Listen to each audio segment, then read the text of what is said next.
Title: Shadows over Thames. Episode 4 of 5, The Mask Behind the Music. Follow and subscribe 5-episode thriller for more episodes. Detective Jay stood at the threshold of Florence's ransacked flat. His instincts screamed danger, but years of experience kept his pulse steady. The half-burned note on the desk troubled him deeply. Its warning suggested a conspiracy far more layered than he'd imagined. He carefully bagged the note and scanned the flat again. No signs of forced entry.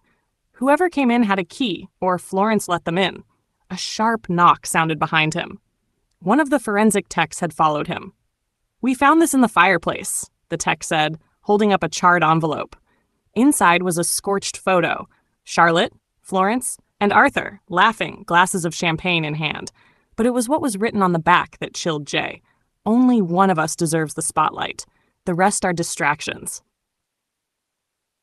Jay rushed back to headquarters, piecing together the puzzle. The letter, the photo, the note, each hinted at tension, jealousy, and secrets buried beneath public smiles. He called Arthur. "Detective, any progress?" "Enough. Where's Florence?" Arthur hesitated. "I haven't seen her since yesterday. She said she needed time alone," Jay pressed. "Did she ever mention someone threatening her or Charlotte?" A pause. Then there was someone, an anonymous patron who used to fund Charlotte's early gigs. Florence hated him, said he was obsessive. What was his name? We never knew. He went by Mr. C. Sent handwritten notes and gifts. Jay's eyes narrowed. Another shadow in the fog. Back at the club, Jay had surveillance reanalyzed. One frame, barely visible, showed a man slipping through the back alley at 9:34 p.m. Not Sebastian. Not Oliver. This man was older, in a tailored coat. Jay enhanced the image.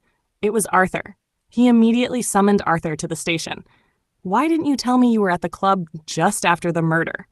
Arthur, caught off guard, said, "I went looking for Florence. She sounded panicked on the phone. I came in the back way to avoid the crowd." "And found her where?" "Near the dressing rooms." We argued. She was upset about something Charlotte told her. Said she was leaving both of us behind.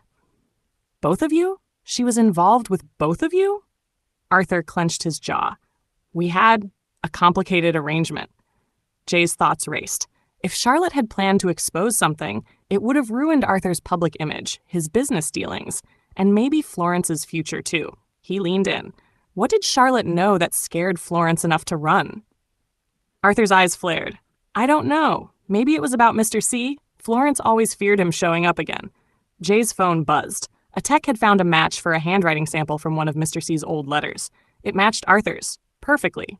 Jay locked eyes with him. "You were Mr. C." Arthur paled. "It was harmless. Just admiration. You sent her gifts, followed her gigs, hired her, slept with her, and when she threatened to go public, you silenced her." Arthur slammed his hands on the table. "I didn't kill her. I tried to talk her out of it. She was going to ruin me." Jay leaned back, heart pounding. "Where is Florence now?" Arthur broke. "She's hiding. Somewhere she thought was safe. Our old vacation home in Surrey." Jay alerted the local constables and sped there with backup. The cottage was nestled in quiet woods.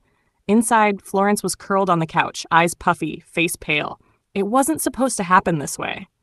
She whispered, "He promised me everything. Then she came back." Jay moved closer. "You loved him. I did. Until I found out he was obsessed with her, even after all we had. You confronted her." Florence nodded, tears falling.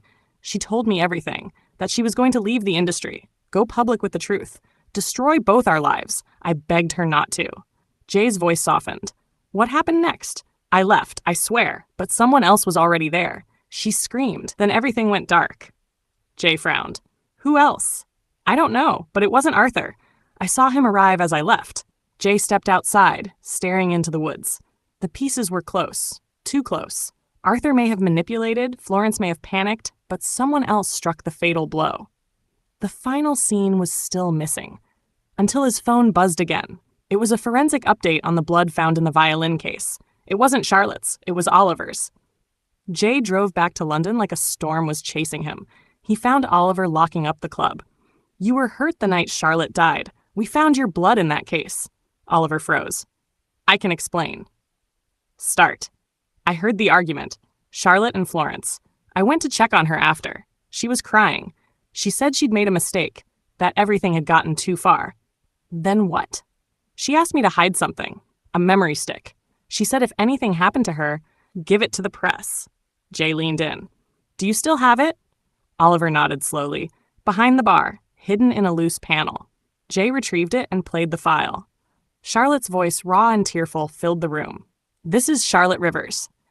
If you're hearing this, I'm likely gone. Arthur Colgrave manipulated me for years. Florence knew. She helped. But I found something worse. He's laundering money through the club. I have evidence. And if I disappear, you'll know why. Jay sat in silence. He finally knew why Charlotte had to die. But one question remained. Who had silenced her?